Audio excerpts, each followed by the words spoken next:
Good morning dear student. मैं आप लोगों को जूरिस्प्रूडेंस पढ़ा रहा था। जूरिस्प्रूडेंस में क्या पढ़ा रहा हूँ?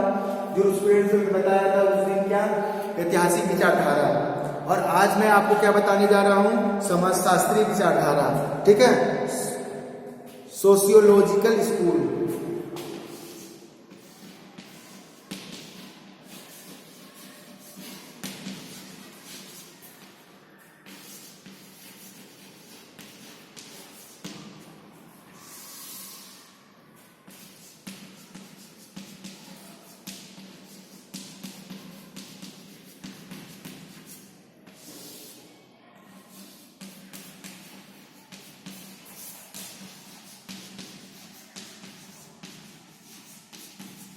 देखिए, जूरिस्प्रूडेंस में आज हमें आपको पढ़ाना है सोशियोलॉजिकल स्कूल, समाजशास्त्रीय शाखा या विचारधारा। ये दोनों शाखा या विचारधारा दोनों कह सकते हैं। ठीक है, शाखा या विचारधारा, स्कूल मतलब शाखा या विचारधारा दोनों कह सकते हैं। वो वाला स्कूल नहीं है, ठीक है, जो स्कूल आप बच्चों वाला समझ रहे हैं। ठीक, तो क्या है? Sociological school. ठीक, समाजशास्त्रीय विचार शाखा। इस शाखा के अंतर्गत, ठीक है, हम अध्ययन करते हैं किसका? समाज में विधि के प्रभाव का। समाज में क्या है, कानून कैसे समाज में बनता है, क्या होता है, उसके बारे में। ठीक है, तो क्या है? विधि समाज के लिए है, न कि समाज विधि के लिए है। क्या है? विधि समाज के लिए है, न कि समाज विधि के लिए। Law is a means to an end. Law is अ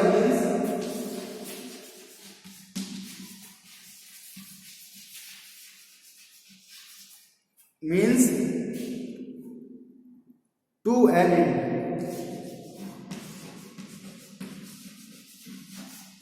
क्या है? ठीक, law is a means to an end, मतलब क्या है? एंड। ठीक, विधि क्या है? विधि की विचार समाजशास्त्रीय शाखा में क्या है, ये कहा जाता है कि विधि से समाज है, समाज से विधि। ठीक है, विधि समाज के लिए है, ना कि समाज विधि के लिए है। ठीक, विधि जो है किसे रेगुलेट करती है? समाज को, लेकिन समाज विधि के लिए है ऐसा नहीं है। ठीक, अब क्या है? इस विचारधारा के विधिशास्त्री जो थे क्या कहते थे? इनके अध्ययन करने की पद्धति क्या थी? ठीक है, तो ये कैसे अध्ययन करते थे? ठीक है, विधिशास्त्र का अध्ययन ऐसी पद्धति से किया जाना चाहिए। इस विधिशास्त्रीय अध्ययन को क्या कहते थे? जिसमें सामुदायिक मतलब सामाजिक जीवन, सामुदायिक जीवन के अंतर्गत संपर्क में आने वाले व्यक्तियों के पारस्परिक संबंधों और व्यवहारों को नियमबद्ध किया जा सके। मतलब समाजशास्त्रीय विचार शाखा के अंतर्गत क्या है, क्या करना चाहिए? सामुदायिक जीवन के अंतर्गत जो व्यक्तियों के व्यवहार है, ठीक है, ठीक है, उनको व्यवहारों को नियमबद्ध करने के लिए, ठीक है, नियमबद्ध करने के लिए किया जाता है। ठीक है, वही क्या है? समाजशास्त्रीय शाखा है। अब क्या है? विधि के विभिन्न सिद्धांतों का वास्तविक कार्यों, क्रमिक तथा व्यवहारिक रीत से अध्ययन किया जाए। इसके लिए समाजशास्त्रीय शाखा के अंतर्गत अध्ययन किया जाता है। इस पद्धति को क्या कहते हैं? क्रियाशील पद्धति कहते हैं। ठीक, इस विचारधारा में यह देखा गया है, इस विचारधारा में क्या यह देखा गया है? इस शाखा में, समाजशास्त्रीय शाखा में यह देखा गया है कि विधि का मनुष्यों पर क्या प्रभाव पड़ता है, विधि का मनुष्यों पर क्या प्रभाव पड़ता है और मनुष्य का विधि पर क्या प्रभाव पड़ता है, तो एक दूसरे के पूरक है। ठीक है, ऐसा कह सकते हैं हम। ठीक, यह पद्धति है जो हम क्या कह रहे हैं कि क्या है कि विधि का मनुष्यों पर क्या प्रभाव पड़ता है, मनुष्यों का विधि पर क्या प्रभाव पड़ता है। इसी अध्ययन को हम क्या कहते हैं? इसी अध्ययन को हम विधि को सामाजिक प्रगति का साधन मानते हैं। ठीक है, यही जो व्यवस्थाएं जो होती हैं, समाज पे क्या फर्क पड़ रहा है, विधि का समाज पे क्या फर्क पड़ा है, समाज से विधि पे क्या फर्क पड़ रहा है, इसी अध्ययन को क्या कहते हैं, समाज प्रगति का सिद्धांत, समाजी शास्त्रीय सिद्धांत कहते हैं। ठीक, क्योंकि विधि का उद्देश्य क्या है, इस समाजशास्त्रीय विधि का अध्ययन, समाजशास्त्रीय शाखा का मुख्य उद्देश्य क्या है, अधिकतम लोगों का अधिकतम सुख, अधिकतम लोगों का अधिकतम सुख। ये शाखा के अंतर्गत किसका अध्ययन होता है, अधिकतम लोगों को अधिकतम सुख कैसे पहुंचाया जाए। ठीक, इसके बारे में विधि कैसी बनाई जाए, ठीक, विधि व्यवस्था क्या होनी चाहिए कि ज्यादा से ज्यादा लोग खुश हो सके, उस एटमॉस्फेयर में, उस जहां रह रहे हो वहां पर क्या ऐसा साधन प्रयोग किया जाए, क्या ऐसी विधि बनाया जाए कि ज्यादा से ज्यादा लोग सुखी हो सके। ठीक, यह मेन सिद्धांत समाजशास्त्री विचार धारा है, जो इसका मेन उद्देश्य यही है, क्या है कि अधिकतम लोगों के अधिकतम सुख की बात ये करता है, अधिकतम लोगों के अधिकतम सुख की बात करता है। ठीक, यही मेन इसका उद्देश्य होता है। ठीक, अब क्या है, समाजशास्त्रीय शाखा के उद्भव के कारण, इसके विकास का क्या कारण है, इसके डेवलपमेंट में क्या क्या कारण थे कि इसे डेवलप करना पड़ा, क्यों इसका अध्ययन किया, किन किन विधिशास्त्रियों ने इसका अध्ययन किया है। ठीक है, ये हमें देखना होता है। ठीक, क्या होता है, समाजशास्त्रीय विधिशास्त्र के प्रकट होने के कारण थे, मतलब समाजशास्त्रीय शाखा के प्रकट होने के क्या कारण थे। पहला कारण है लोगों का व्यक्तिक अधिकारों से सामाजिक कर्तव्यों की ओर झुकाव। लोगों का क्या था, मैं यहाँ अभी समाजशास्त्रीय शाखा में कहा हूँ, इसका मेन उद्देश्य क्या है, अधिकतम लोगों को अधिकतम सुख पहुंचाना होता है इसका उद्देश्य। ठीक, तो उसके लिए क्या है, ये जो कारण है, इसके उद्भव के कारण है, वो पहला कारण है। क्या कारण है, लोगों का व्यक्तिगत अधिकारों से सामाजिक कर्तव्यों की ओर झुकाव, मतलब व्यक्तिगत कारणों को छोड़कर समाज के हित की बात के लिए लोगों का झुकाव जो होता है, सामाजिक झुकाव जो था, उसके लिए ये विधि का इसका उद्भव हुआ, इस कारण से इसका उद्भव हुआ। ठीक, झुकाव जिसके कारण थे, ये जो व्यक्तिगत से हट के सामाजिक कर्तव्य के प्रति जो ध्यान था, उसके कारण क्या थे, इसके लिए क्या थे कारण, जनसंख्या की वृद्धि। जैसे जैसे जनसंख्या वृद्धि हुई, लोग आपस में सामाजिक बनते गए। ठीक, समाज के जनसंख्या की वृद्धि, औद्योगिकरण का विकास, उद्योगों का विकास हुआ, वैज्ञानिक उन्नति आई, जैसे जैसे वैज्ञानिक नई शोधें करते रहे। ठीक, उस हिसाब से ये इसका विश्लेषण किया गया।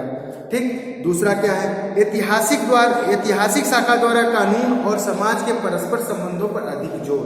जो ऐतिहासिक विचार शाखा थी, वो क्या है, सामाजिक अध्ययन के लोग, समाज में रहने वाले पर जो पारस्परिक संबंध था, उस पर अधिक जोर दे रही थी ऐतिहासिक शाखा।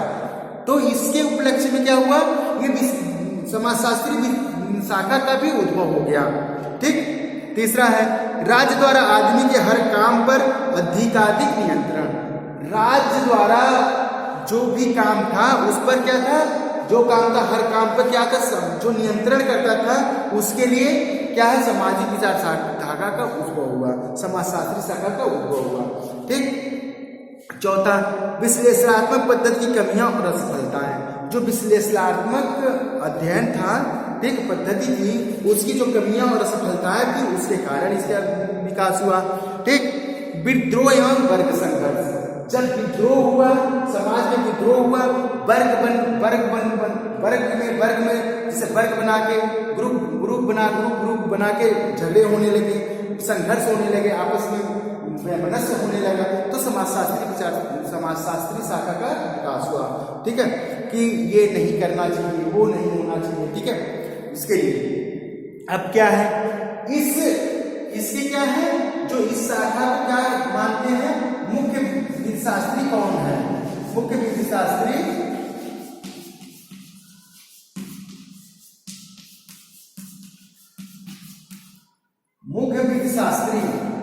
जो इस शाखा के विकास शाखा को विकास में सहयोगी और कुछ ना कुछ रूल्स प्रतिपादित किए हैं इस शाखा में, ठीक है। उनके क्या है, वो भी कौन कौन से विधि शास्त्री हैं वो मैं आप लोगों को एक एक करके बताता हूं। कौन है? जर्मी बेंथम,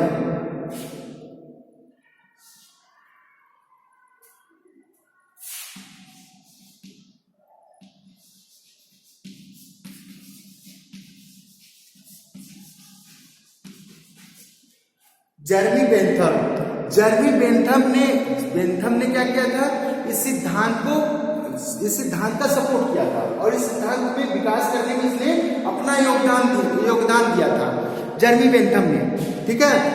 इन्होंने क्या किया था, इसके विकास में अपना सहयोग दिया था। इनका क्या सिद्धांत था? इन्हीं का सिद्धांत था इस जो समाजशास्त्री विचारधारा के इन्होंने सपोर्ट किया। इन्होंने ये सिद्धांत प्रतिपादित किया था, कौन सा? उपयोगिता के सिद्धांत। कौन सा सिद्धांत? उपयोगिता का सिद्धांत।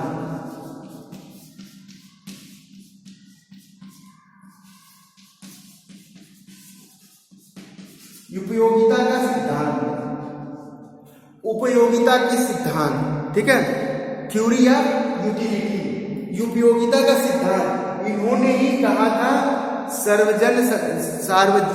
अधिकतम से अधिकतम लोगों की अधिकतम से अधिकतम सुख प्राप्ति को हो, ऐसा ही यह शाखा ऐसी चाहती है, ठीक। उपयोगिता के सिद्धांत, ठीक।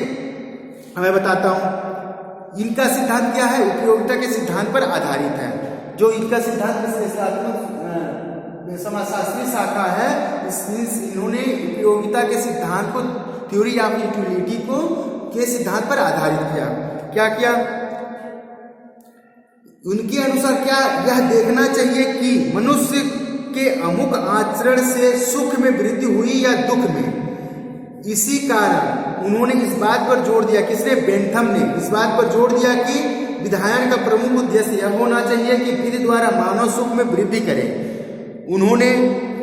बेंथम ने व्यक्ति की स्वतंत्रता और सामाजिक कल्याण में जो संतुलन कायम रखा, उसे स्पष्ट है कि उन्होंने सामाजिक हितों में वृद्धि को ही विधि का मुख्य उद्देश्य बना। मतलब क्या है? विधि का मुख्य उद्देश्य होता है, जो विधि बनाई जा रही है उसका मुख्य उद्देश्य यह होता है कि ज्यादा से ज्यादा उस विधि से लोगों को लाभ प्राप्त हो, ठीक, लाभ प्राप्त हो, न कि हानि। विधियां हानि भी देती हैं, लेकिन ज्यादा से ज्यादा लोगों को सुख प्राप्त हो। तो यही उपयोगिता का सिद्धांत है। यही बेंथम कहते थे कि विधायन जो बने तो ज्यादा से ज्यादा लोगों को सुख दे, ज्यादा से ज्यादा लोगों की उपयोगिता में आए, ज्यादा से ज्यादा लोगों को खुश रखे। तो यही सिद्धांत है विश्लेषणात्मक सिद्धांत, यही सिद्धांत उपयोगिता का सिद्धांत है, ठीक है। अब क्या है? दूसरे कौन थे? दूसरे इन्होंने समाजशास्त्री शाखा अगस्त कामटे।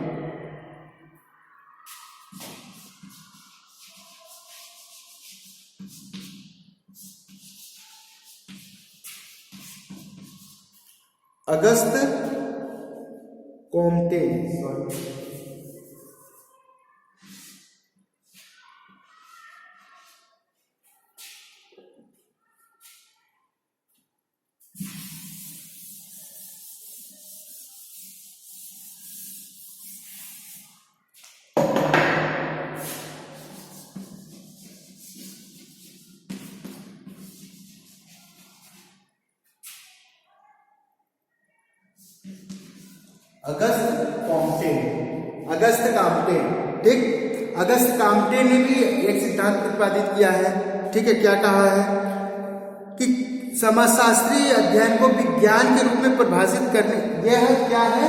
अगस्त काम्टे जो थे, ये समाजशास्त्रीय विचारधारा को वैज्ञानिक रूप में प्रस्तुत करने वाले प्रथम विधिशास्त्री थे, ठीक।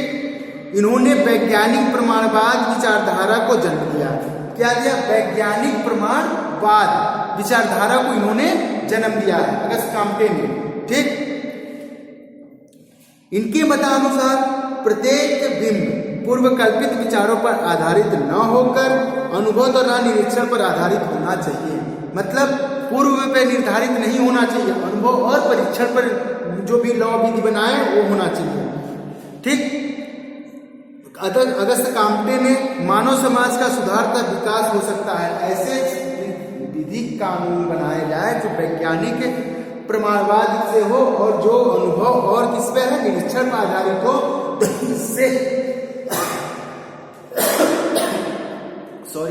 इससे ज्यादा से ज्यादा मानव का विकास हो सकता है। यही वैज्ञानिक प्रमाणवाद है। ठीक है, इन्हीं के सिद्धांत को क्या कहते हैं, समाज की प्रगतिशीलता सिद्धांत। ठीक है, समाज की प्रगतिशीलता सिद्धांत। इन्होंने क्या, अगस्त कामटे ने क्या कहा, वैज्ञानिक प्रमाणवाद अनुभव और निरीक्षण पर आधारित होना चाहिए जिससे ज्यादा से ज्यादा मानव का विकास हो सके। ठीक है, तीसरा कौन है, इहरिंग।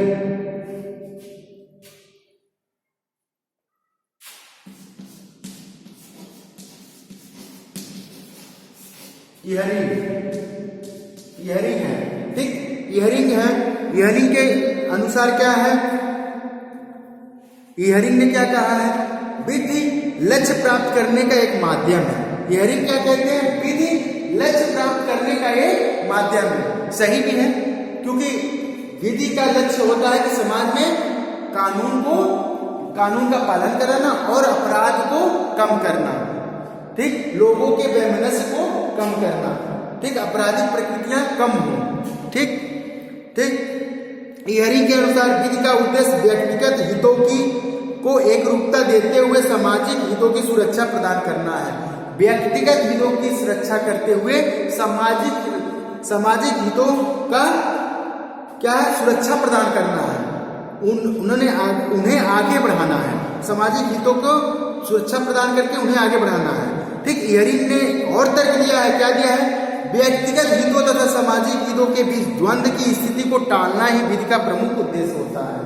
व्यक्तिगत हित और सामाजिक हित के द्वंद्व को टालना ही विधि का उद्देश्य होता है। ठीक, इन्होंने ये कहा है। ठीक, और ये इनके सिद्धांत को क्या कहते हैं, इहरिंग के सिद्धांत में क्या है, सामाजिक उपयोगितावादी। इसके सिद्धांत को क्या कहते हैं, सामाजिक उपयोगितावादी सिद्धांत कहा जाता है इनका। उसके बाद क्या है,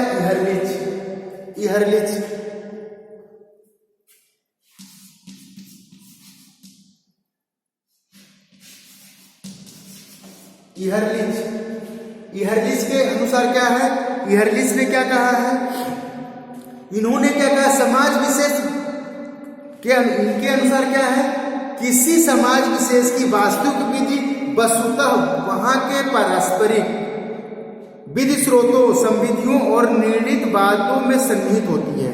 ठीक, क्या होता है, पारस्परिक विधि स्रोतों, संविधियों और निर्णीत बातों में सन्निहित होती है। इहरलिच का कहना है कि विधि के विकास का केंद्र बिंदु विधायन का न्यायालयीय निर्णय न होकर समाज स्वयं है। मतलब क्या है, इहरलिच कहते हैं कि न्यायालय का निर्णय नहीं होता है, न्यायालय निर्णय से नहीं विधि बनती है। सामाजिक क्या है, समाज में स्वयं होता है नियम का निर्माण। ठीक है, विधि का निर्माण होता है। उन्हें जीती जागती विधि को अपनी विचारधारा का केंद्रबिंदु बनाया। क्या है, इंग्लिश में लिविंग लॉ, जीती जागती विधि का क्या है, अपनी विचारधारा का प्रमुख उद्देश्य बनाया। ठीक है, ये है लिविंग लॉ।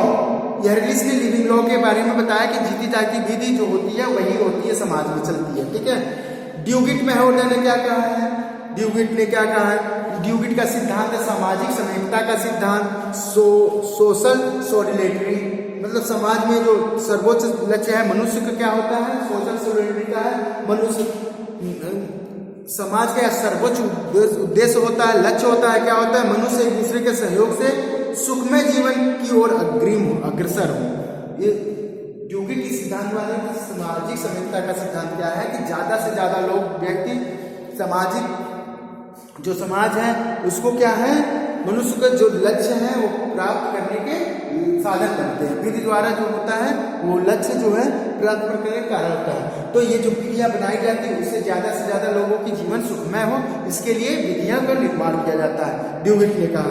रास्कोपाउंड क्या है, रास्कोपाउंड ने भी कहा है विधि के दर्शन को, विधि को हितों का पर आधारित करते हुए इन्होंने क्या कहा है, इन्होंने कहा है सोशल इंजीनियरिंग का सिद्धांत, सामाजिक यांत्रिकी का सिद्धांत। इसके माध्यम से इन्होंने क्या किया, नई विधिक तकनीकी का विकास किया जाए। ठीक, मतलब सामाजिक जो है, सामाजिक यांत्रिकी है, जो सोशल इंजीनियरिंग है, इसके हिसाब से समाज को बनाने के लिए तकनीकी विकास की आवश्यकता होती है। जो टेक्निकल होता है उसी के हिसाब से विधियां बनाई जाती हैं। विधिक इंजीनियरिंग का सिद्धांत इन्होंने दिया है। किसने दिया है? रास्को पाउंड ने। ठीक है, तो रास्को पाउंड क्या कहते हैं? कहते हैं इनका क्या है कि हितों को विधि की प्रमुख विषय वस्तु मानना उचित होगा। व्यक्ति के जो हित होते हैं वही विषय वस्तु होते हैं। किसके लिए? विधि का विषय वस्तु वही होते हैं जो मनुष्य के मुख्य हित होते हैं। ठीक, उनका मानना था कि विधि का कार्य केवल यह है कि वह मनुष्यों के हितों की रक्षा करे। विधि एक ऐसा ज्ञान और अनुभव है जिसके माध्यम से सामाजिक नियंत्रण स्थापित किया जाता है। विधि एक ऐसा सामाजिक यंत्र है जिससे क्या है, सामाजिक नियंत्रण स्थापित किया जाता है। ठीक है, तो आज के लिए बस इतना ही। ठीक है, धन्यवाद।